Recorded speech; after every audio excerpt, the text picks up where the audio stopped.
వారు పురాణంలో వెంకటేశ్వరుడి గురించి చెప్తూ అది విగ్రహం కాదు, స్వేచ్ఛయా క్రీడతే తత్ర ఇచ్ఛారూపం విరాజిత.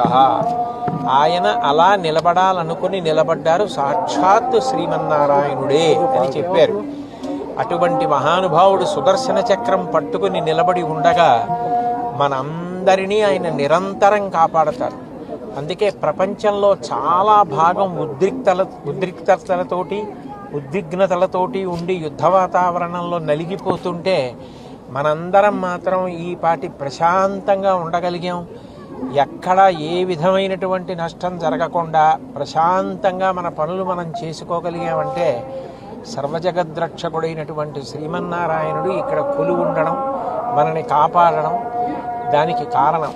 కాబట్టి మనం చెయ్యగలిగింది ఆయన యందు భక్తితో ఆయన చెప్పినట్లు బ్రతికి ధార్మికంగా ఉండడమే మనం చెయ్యగలిగినటువంటి కర్తవ్యం.